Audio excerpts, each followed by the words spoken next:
Les 9 donc qui sont sur cette liste de départ de cette finale avec Julia Simon pour représenter la France, on l'a dit, qui a remporté ses qualifications. Et puis des beaux noms quand même, Alexis, on voit notamment Marketa Davidova, Lena Eki, la Suissesse, ou encore Ingrid Tandrovold. Certaines filles parmi les meilleures tout simplement du classement général de l'année dernière, puisque Julia Simon était la première française en terminant à la 8e place, et juste devant elle il y avait justement la jeune norvégienne Ingrid Tandrevold. Oui, vraiment des courses de très haut niveau, ça c'est certain. Alors il manque quelques nations, il faut aussi faire avec les nations qui ont le droit ou non de concourir à l'étranger. C'est le cas par exemple des Italiennes qui malheureusement elles n'ont pas le droit de faire de courses internationales avant encore quelques semaines, donc pas de compétition pour Dorothée Avireur par exemple, qu'on aurait pu retrouver sur ce show si elle avait eu l'autorisation de la part de sa fédération, mais ce n'est pas le cas. Donc on va devoir jouer avec celles qui, elles, ont pu venir ici en Allemagne. Et oui, ça fait du bien de retrouver une vraie course internationale avec des compétitions de si haut niveau. Après tout, les courses nationales qu'on a pu suivre, pour ceux qui suivent le biathlon tout au long de l'année, vous avez pu voir les résultats de chacun des championnats nationaux qui ont eu lieu ces dernières semaines.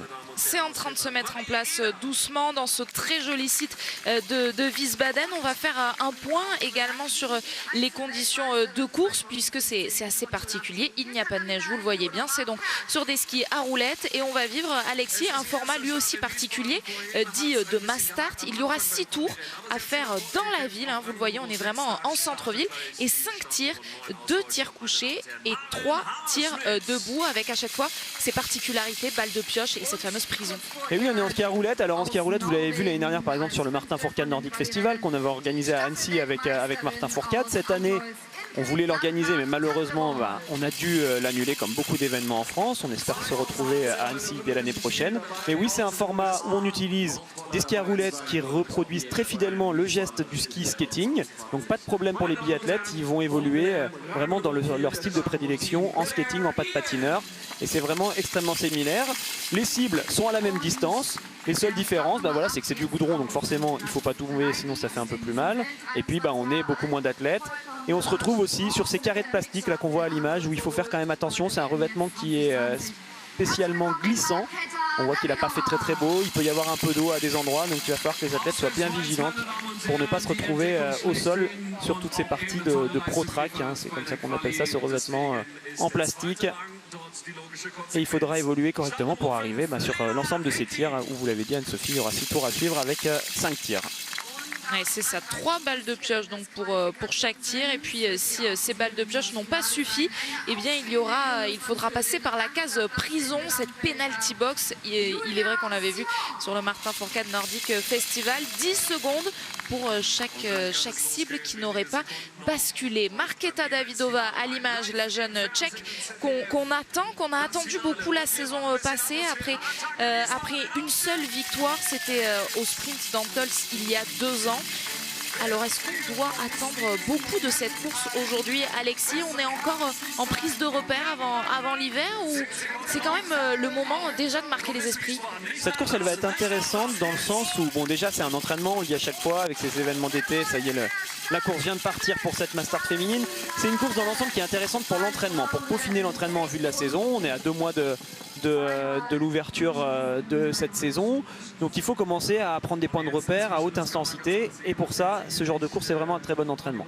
Mais cette année on a une petite dimension supplémentaire, c'est cette dimension Covid-19 où dans les pays il n'y a pas eu les mêmes restrictions pour tout le monde n'a pas coupé de la même façon après la saison, tout le monde n'a pas pu s'entraîner de la même façon, et là ça va nous permettre de jauger un petit peu ce qui s'est passé à droite ou à gauche, en Allemagne, en France, en Norvège. Est-ce que tout le monde a pu quand même bien s'entraîner pour arriver en forme, ou est-ce qu'on va tout de suite repérer des nations qui, elles, seraient dans le dur? Sur les qualifications, on n'a rien vu de notoire. On va suivre maintenant cette Mass Start. Julia Simon qui est donc en tête après avoir remporté la qualification. Un petit peu de public présent aux abords de cette piste, et on les voit, les drapeaux français qui vont pouvoir encourager donc Julia Simon chez les filles et Quentin Fillon-Maillet chez les garçons. On le retrouvera un petit peu plus tard dans l'après-midi. Une course masculine là aussi de très haut vol, avec notamment Johannes et Tariebeu. Les 2 frères seront là. Une piste qu'on peut commencer à analyser, Alexis, et dont Quentin Fillon-Maillet nous a parlé un peu plus tôt dans la matinée, qui est assez étroite, difficile de faire des différences. C'est un vrai beau parcours quand même de biathlon. Sur certains des cities biathlon, parfois des biathlons en ville comme ça, on a des parcours des fois qui sont plutôt plats ou qui sont pas très intéressants. Là on est quand même sur une boucle où on voit qu'il y a du plat montant, de la descente, des virages, des difficultés, un petit peu comme l'hiver. En plus c'est un parcours qui est relativement long, donc on a un vrai temps d'effort intéressant pour les biathlètes. C'est vraiment une vraie course de biathlon, hein. C'est pas seulement un spectacle, un show, c'est vraiment une compétition intéressante. Avec, vous voyez, elles étaient dans un plat montant, maintenant elles sont dans la descente. Mais oui, effectivement, on est en ville, il faut prendre en compte toutes les contraintes liées à la spécificité d'une ville. On n'est pas comme sur une piste de biathlon l'hiver, il peut y avoir des trous, des pièges, des caniveaux, des petits dangers qui sont marqués au sol avec les ronds jaunes qu'on aperçoit de temps en temps. Là vous voyez de la peinture jaune à l'image. Il faut jouer avec tout ça, plus les parties en plastique, les carrés de plastique que je vous expliquais tout à l'heure, où là c'est très glissant. Donc comme le disait Quentin, pas beaucoup d'endroits pour faire la différence sur cette piste. Et pour l'instant, pas grand-chose à signaler. Donc dans ce début de premier tour, une boucle qui fait 1 km 600 très exactement. Et sur lequel donc Julia Simon est pour l'instant en tête. On voit que ça skie pour l'instant correctement. Toutes les athlètes ne sont pas encore à fond, elles attendront les derniers tours pour ça. Mais tout de suite, vous le voyez, des difficultés où les athlètes sont très prudentes. Alors l'enjeu c'est ça, hein, c'est de s'entraîner correctement, de monter en haute intensité. Mais on est quand même à 2 mois de la saison, donc il ne faut surtout pas se faire mal. Et tomber ici sur du goudron, ça peut vite laisser des séquelles qu'on peut encore traîner sur le mois de décembre. Et on l'a vu tout à l'heure pendant les qualifications, hein, la réalisation nous a même montré le ralenti. Bénédicte Doll a bien failli chuter dans ce virage, donc on l'a vu bien négocié par ses filles et notamment par la Française Julia Simon. Alors ça va pas être facile pour vous de reconnaître les filles aussi facilement que l'hiver. On n'a pas les combinaisons nationales pour la plupart des athlètes. Alors il y en a certaines, notamment Yurlova qui a le haut de sa combinaison russe. Il y a également Etic qui me semble qui a la combinaison allemande. Mais pour les autres, on voit que c'est des tenues d'entraînement. Alors Tandovol a quand même le haut de la combinaison norvégienne. Davidova aussi le haut de la combinaison tchèque. Et sinon on va essayer de vous aider le plus souvent possible pour que vous puissiez les reconnaître. Actuellement c'est Julia Simon qui est en tête. Devant Lena Eki, la Suissesse, qui est suivi par Tandrevold, Davidova, non Tandrevold, Davidova et Eder, voilà, qui Tandrevold avait disparu derrière Aeki le temps d'un instant. Et ce premier passage sur le pas de tir qui arrive donc pour ces 9 filles et pour Julia Simon en première position. Je vous l'ai dit, il y aura bien 6 tours à parcourir et 5 tirs, donc 2 couchés et 3 debout. Elles ont 3 balles de pioche en plus des 5 balles qu'il y a dans le chargeur pour pouvoir faire basculer 5 cibles. Ça ne change pas et elles sont toujours à la même distance, 50 mètres. Et on découvre ce pas de tir qui est quand même particulier. Alors elles sont sur une espèce d'estrade, elles tirent au lieu de la place principale de Wiesbaden. Et vous voyez, il y a une fontaine qui coupe le pas de tir en deux. 4 cibles d'un côté, et les autres sont de l'autre côté.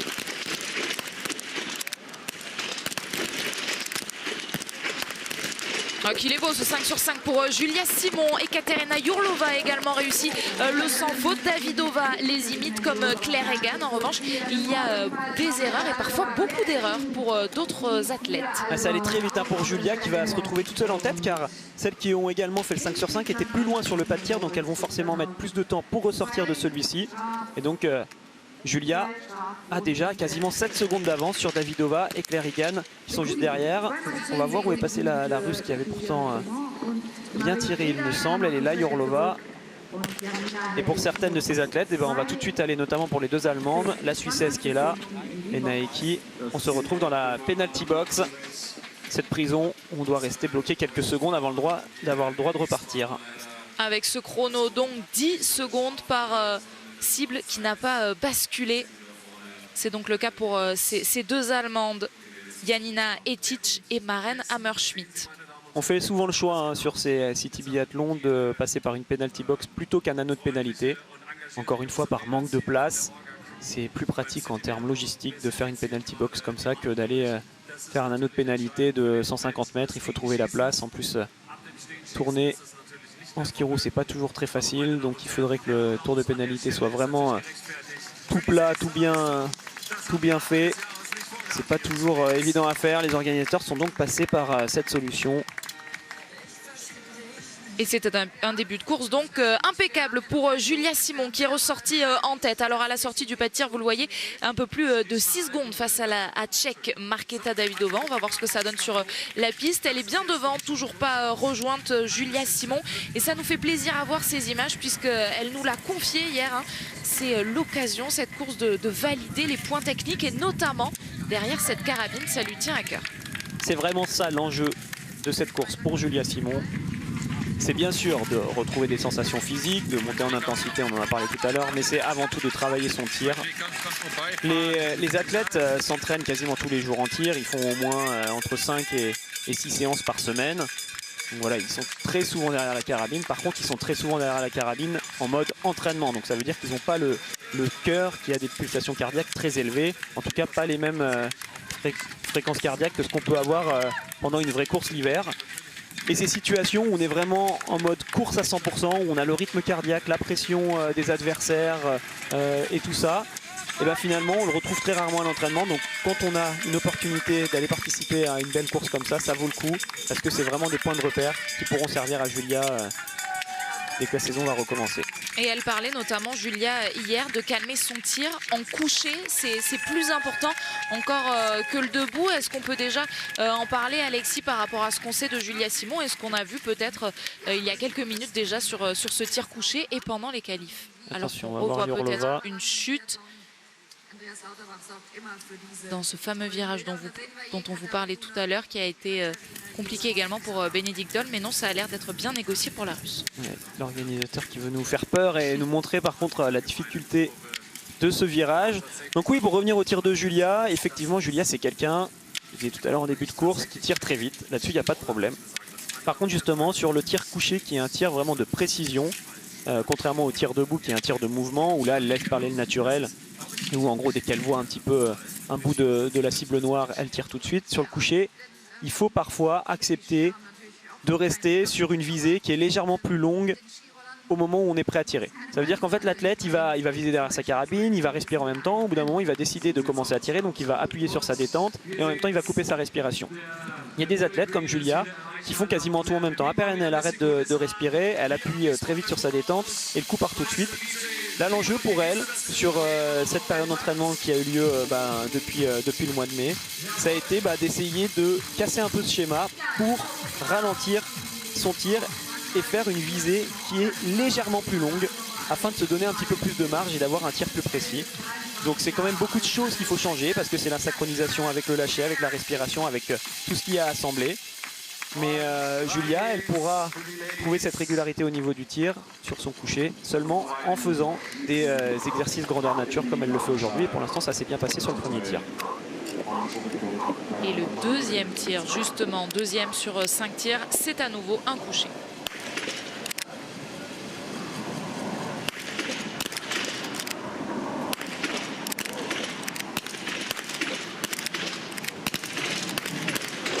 C'est à nouveau un 5 sur 5 pour Julia Simon, le 10 sur 10 donc sur ses tirs couchés. En plus Alexis, il y a des erreurs derrière, elle va prendre une sacrée avance. Elle va se retrouver toute seule ce coup-là, les autres ont eu du mal à revenir sur elle dans le tour précédent. Et Julia se rassure sur ses tirs couchés, c'est très bien ce qu'elle a fait, il me semble que ça fait un 9 sur 10, je ne sais pas s'il n'y avait pas une balle de pioche tout à l'heure, ou peut-être même un 10 sur 10, donc c'est excellent là pour Julia qui se rassure après les championnats de France la semaine dernière où elle avait fait à un moment donné un très mauvais coucher. Là ça n'a rien à voir, c'est du tir de très haut niveau, donc tant mieux. On voit que pour l'instant l'entraînement a bien marché, mais encore une fois c'est simplement une course d'entraînement, ça ne veut pas dire qu'elle tirera comme ça tout l'hiver. On va prendre tout ça avec des pincettes. Et elle va se retrouver en tête. Maintenant, ça va être à elle de bien gérer son effort. La course est quand même assez longue, il faut se méfier. Alors, elle est sur une forme ascendante, je pense, avec les courses à la fécla de la semaine dernière, plus cette course-là, elle doit commencer à retrouver son rythme à haute intensité. Mais quand même, il va falloir qu'elle soit capable de tenir jusqu'au dernier tour. Et d'autant plus que c'est loin d'être terminé désormais puisqu'on va passer sur les tirs debout et il n'y aura non pas 2 mais 3 passages sur le pas de tir pour ces tirs debout. On revoit Markéta Davidová à l'image qui était sous le regard bienveillant de Michal Krachmar. Vous l'avez peut-être deviné quand la Tchèque s'est avancée sur cette cible. Michal Krachmar que l'on retrouvera eh bien dans peu de temps, dans moins d'une heure pour la course masculine, où on retrouvera également Tarier et Johannes Beu et notre Français Quentin Fillon-Maillet, pour qui on espère évidemment le même début de course que pour Julia Simon, qui est donc en tête à la sortie de ce deuxième tir, et un 10 sur 10 donc avec 12 secondes d'avance sur l'américaine Claire Egan. Et on le voit au niveau de l'ambiance, hein, on est sur un semi-huis clos. On le sait, hein, normalement sur cet événement à Wiesbaden, il y a environ 10 000 personnes dans la tribune qui a juste derrière le pas de tir. Là on voit que c'est pas le cas, mais il y a quand même quelques spectateurs qui sont venus se mettre autour. C'est la même chose hein, sur l'événement à Annecy pour le Martin Fourcade Nordic Festival. On avait eu entre 10 000 et 15 000 personnes qui étaient venues pour voir les biathlètes de près. Là bien sûr que si les gens avaient eu l'autorisation de le faire, ils seraient venus en nombre. Et ça fait plaisir quand même d'entendre quelques applaudissements. On ne sait pas encore cet hiver comment ça se passera exactement. Il y a des chances qu'on ait quand même pas beaucoup de monde sur les bords de ces pistes, et les biathlètes doivent les apprécier, ces quelques encouragements.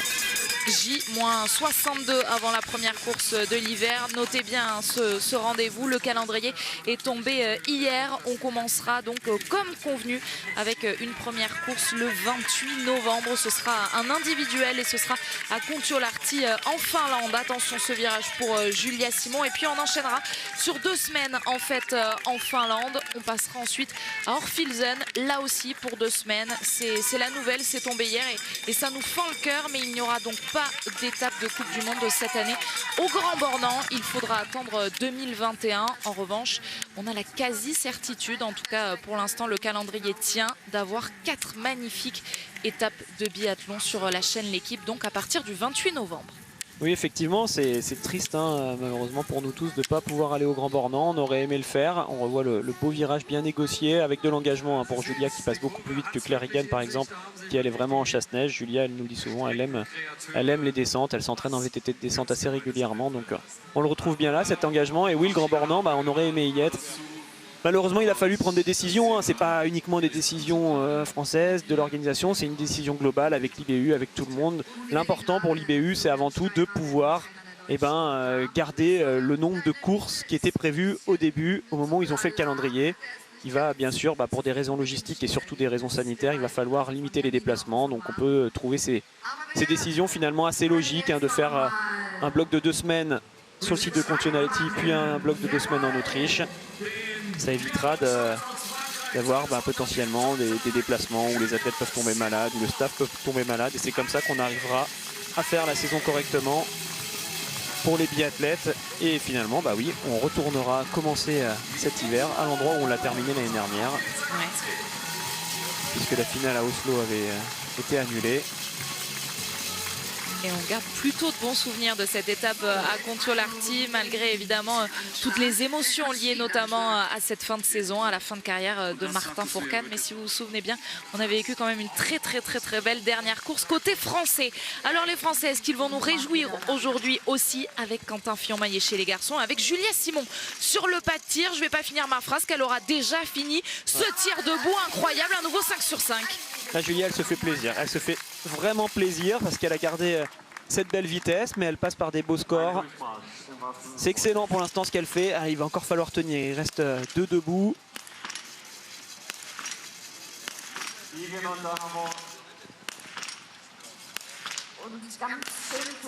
Et un tir debout qui a l'air finalement moins compliqué que ces tirs couchés pour les autres biathlètes, puisque Davidova réussit le 5 sur 5. Claire Egan, elle, a besoin seulement d'une balle de pioche. Est-ce que c'est le cas également de Jurlova? Ouais, il y aura une pioche. Tendrevol qui pourrait peut-être revenir quand même sur cette course. On l'a très peu vu dans cette première moitié de course.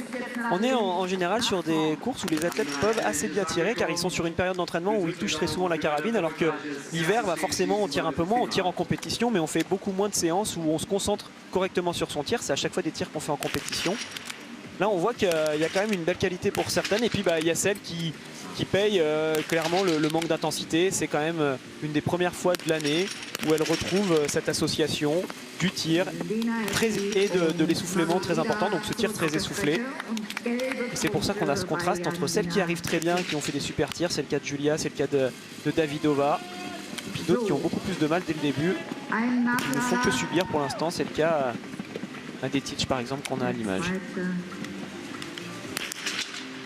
Et de sa compatriote également, Alexis, j'étais en train de regarder si elle était ressortie, mais non, vous l'avez vu, Maren Hammerschmidt est allée tirer sa première balle, puisque la simulation s'est affichée sur notre écran. Elle venait de s'installer sur le pas de tir au moment où Janina Etich donc va passer par cette penalty box. On revoit le tir de Julia. Et on voit les impacts de ces balles, c'était très bon sur les 2 premières balles. Là ça se dégrade légèrement sur les 3 dernières où on est un peu plus sur les bords de la cible, mais il y a quand même une bonne marge, hein. C'est pas non plus des cordons. Julia avait encore de la place pour que ça tombe bien, que cette cible se blanchisse. Et elle continue son cavalier seul pour l'instant en tête, elle peut gérer son effort.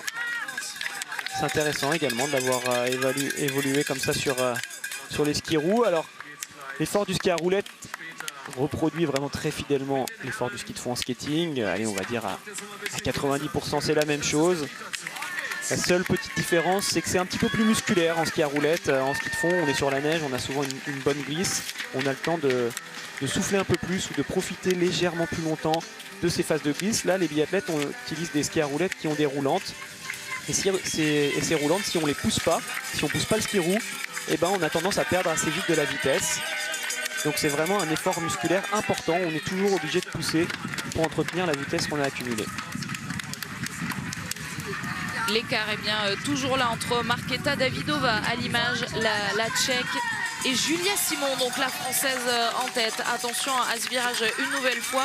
Et on voit bien la différence dont vous nous parliez tout à l'heure, Alexis, que la Tchèque et la Française donc négocient parfaitement. On a vu la réalisation nous l'afficher. C'est le 4e tour pour l'instant de cette course. Il reste encore 2 tirs debout et donc 2 boucles à parcourir et peut-être pouvoir la première victoire de Julia Simon sur cette étape, sur ce City Biathlon de Wiesbaden. On va continuer avec le matériel. C'est vrai que l'hiver, on parle souvent du fartage, on parle souvent des marques de ski et du choix du matériel des athlètes.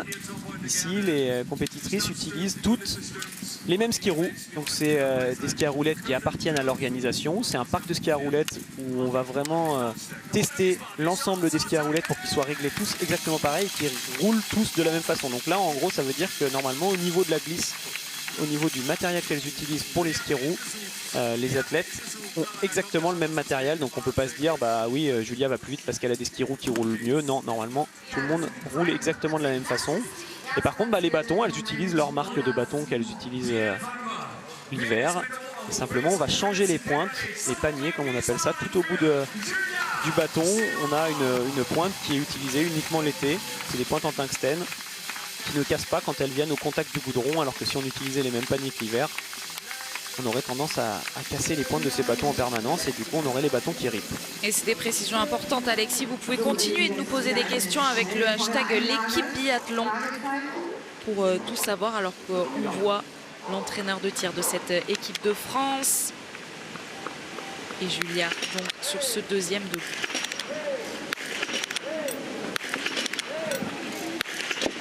C'est incroyable, le 20 sur 20 donc pour Julia Simon, ça va faire plaisir à tout un staff, Alexis, même si on l'a deviné, hein, c'était pas Jean-Paul Giacchino derrière la jumelle aujourd'hui. Et vous voyez en bas, Nord 2 Runden, encore 2 tours à effectuer, donc ça veut dire qu'il restera bien un tir. Il faudra qu'elle revienne encore une fois, Julia, pour être sûre de s'imposer. Déjà on va voir ce que fait Davidova, qui a très bien tiré elle aussi tout à l'heure en tir debout. Bah voilà, il suffit de le dire pour qu'elle passe par une pioche.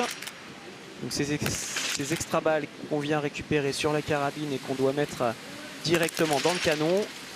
Attention, Davidova qui pensait avoir réussi finalement va devoir utiliser une pioche supplémentaire. Bah, ça va donner de la marge à Julia. C'est Claire Egan qui va pouvoir repartir, mais on a vu l'américaine moins à l'aise sur ses skis par rapport à la française. Elle va emboîter le pas de Markéta Davidova, la tchèque, qui va pouvoir ressortir. Et pour Tendrevold, c'est toujours aussi compliqué. On l'avait vu très en difficulté sur les championnats nationaux en Norvège. Ingrid Tendrevold, elle était déjà passée bien au travers de son tir. C'est ça aussi qui est intéressant sur cette compétition qui est en train de réussir Julia. Alors il va encore falloir attendre le dernier tir, c'est toujours le plus important en biathlon, on le sait. Donc on va surtout pas vendre la peau de l'ours avant de l'avoir tué, mais Le travail a bien commencé pour l'instant. Et c'est ça qui est intéressant, c'est que des tests matchs, entre guillemets, comme cette compétition qu'on voit aujourd'hui à l'image, il n'y en aura pas beaucoup hein, d'ici le début de l'hiver. Et Julia, bah là, forcément, elle impressionne un petit peu tout le monde avec, pour l'instant, ce très beau début de course. Et celles qui ne sont pas présentes, qui sont en train de regarder, comme nous, le spectacle à la télévision, par exemple une Dorota Wierer qui n'est pas là, elle peut peut-être se dire ah bah tiens attention, Julia elle a l'air d'être en forme, elle tire bien, elle a progressé en tir. Ça peut peut-être la faire un petit peu réfléchir et c'est des choses auxquelles on peut penser d'ici la fin de la préparation en vue de cet hiver. Mais comme je le dis, il reste encore un tour. Et c'est pas parce que Julia a tout fait bien depuis le début que ça se passera forcément bien sur le dernier.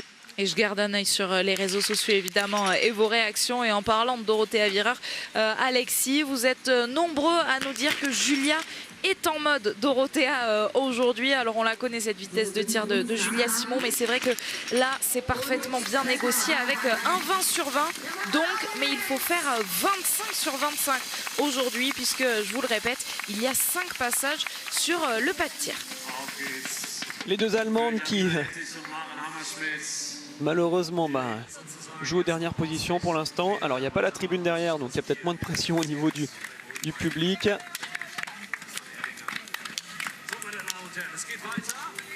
Et Julia qui continue de gérer son effort. Alors maintenant on est vraiment dans cette fin de course. Je pense qu'elle connaît désormais ses sensations physiques et elle est déjà, je pense, en train de penser au dernier tir.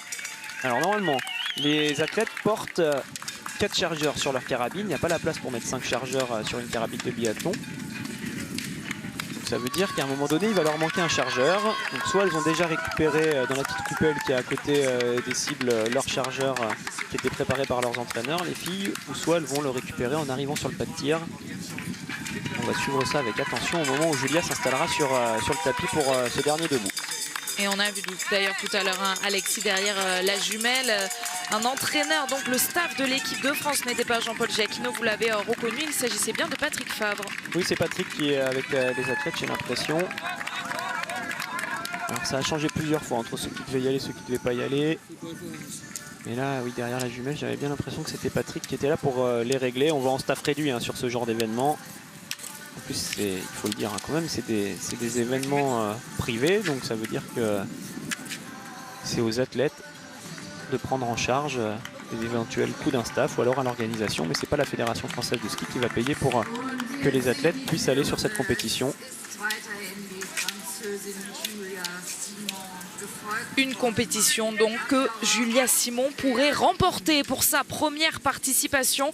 Elle va arriver sur le pas de tir, 5e et dernier passage. Donc sur ce pas de tir, c'est un tir debout et pour l'instant, c'est un sans faute pour Julia Simon. Est-ce qu'elle va être rattrapée par la pression de cette première victoire? Est-ce qu'elle va parvenir à blanchir ses 5 cibles? Elles sont à plus de 30 secondes désormais derrière elle. Ces deux principales rivales du jour, la Tchèque Markéta Davidová et l'américaine Claire Egan. Alors le chargeur, elle l'avait déjà récupéré, Julia, c'est tout bon. Je pense qu'il était posé tout à l'heure sur la petite coupelle ici.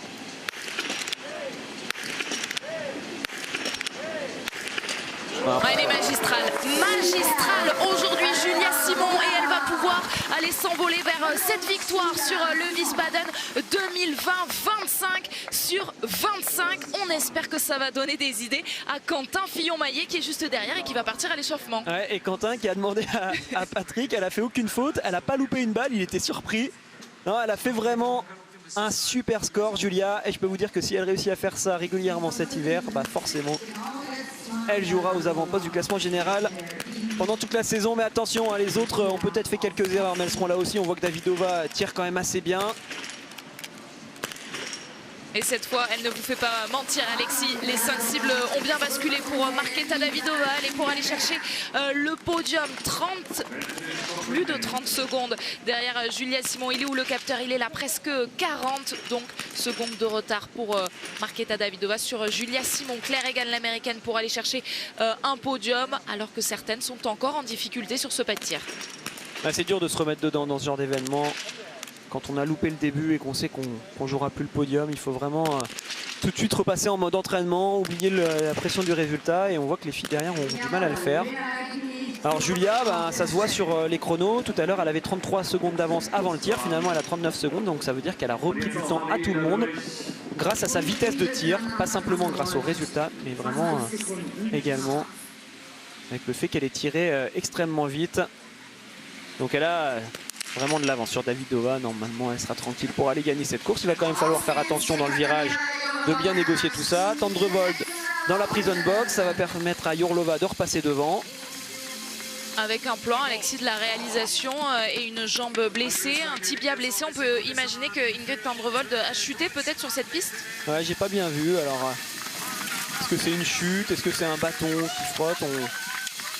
On a les jambes à l'air libre, hein, on le voit bien avec l'image de Julia. Et forcément, il peut y avoir des fois des petits accrochages qui peuvent laisser des traces. On revoit ce tir extrêmement rapide. La dernière était un peu moins belle que toutes les autres, mais globalement c'était quand même un tir fabuleux de la part de Julia. Vous voyez, si vous arrivez à voir les impacts, ça tape bien au centre. Et seulement la dernière balle qui sera légèrement sur le côté par rapport aux autres. Mais Julia a fait le boulot. Un entraînement qui va lui faire du bien, je pense, après cette petite frustration où la semaine dernière elle avait quand même raté quelques tirs à la fécla. Là c'était plus du tout la même chose, plus du tout le même niveau. Et on le sait, en biathlon, l'entraînement c'est bien, mais là où ça compte, c'est pendant les courses internationales, pendant les courses importantes. Et aujourd'hui, elle a réussi le rendez-vous.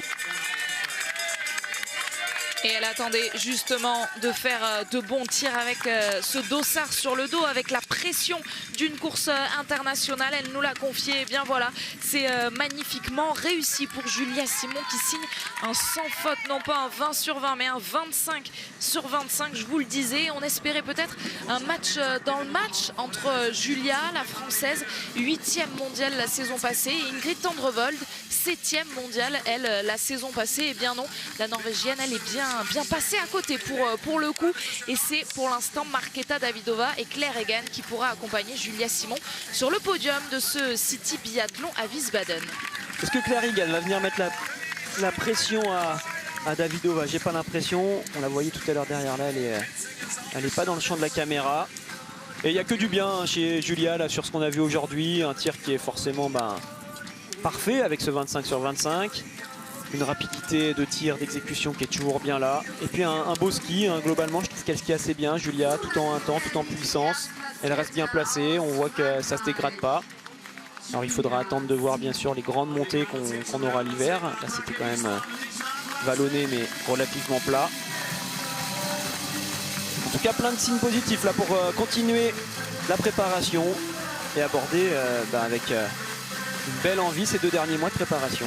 Et elle va pouvoir passer la ligne d'arrivée avec le sourire. Julia Simon, victoire donc aujourd'hui pour la Française sur cette mass start du City Biathlon de Wiesbaden en Allemagne, avec Markéta Davidova en 2e position, avec Claire Egan qui arrive, mais on va savourer. Elle est là, cette ligne d'arrivée, cette bande jaune.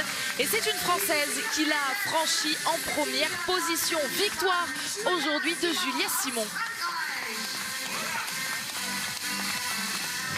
Et avec de l'avance, vous le voyez, elles sont loin d'être là pour l'instant.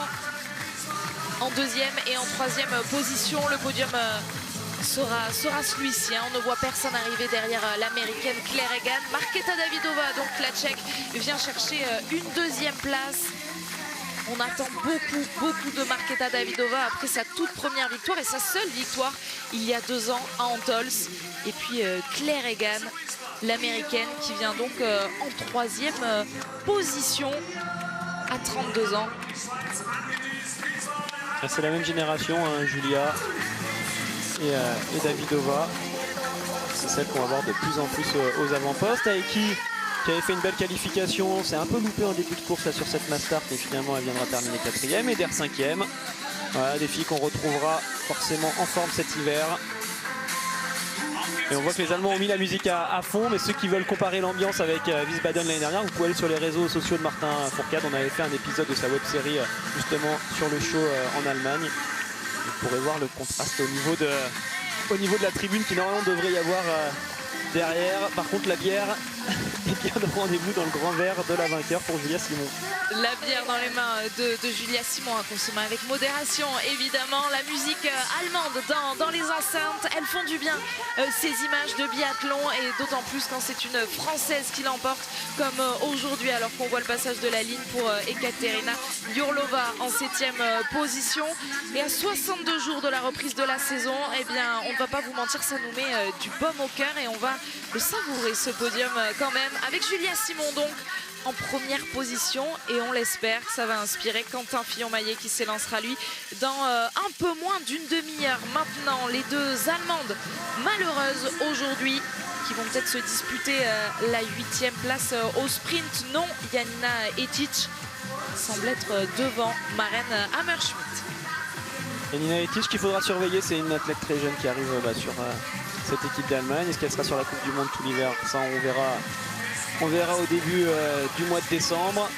Il n'y avait pas forcément la meilleure. Denise Herrmann est un peu plus favorite, on va dire, chez les Allemandes. Donc on verra là aussi pour cette nation. Et on fera les comptes vraiment sur la Coupe du Monde. Celles qui étaient là aujourd'hui ont eu du mal face à celles qui trustent quand même déjà depuis quelques années le haut du classement général de la Coupe du Monde avec Davidova et Julia Simon qui sont régulièrement dans le top 10 ou dans le top 15. On revoit cette image du passage de ligne de Julia Simon. Et cette grande bière qu'elle va pouvoir savourer.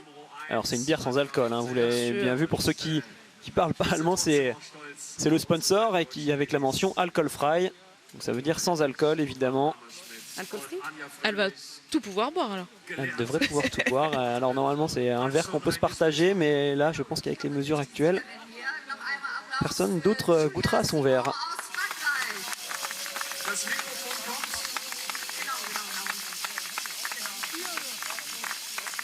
Et c'est vraiment sur le pas de tir dont on revoit les images que Julia Simon a aujourd'hui fait la différence. 0 faute. Et on a vu la surprise, la bonne surprise évidemment, de Quentin Fillon-Maillet demander à Patrick Favre derrière la jumelle. Elle n'a pas fait la moindre faute parce que vous le savez, vous l'avez vu, elle a le droit à 3 balles de pioche, Julia Simon, avant de passer par cette case prison. Mais non, pas la moindre balle de pioche.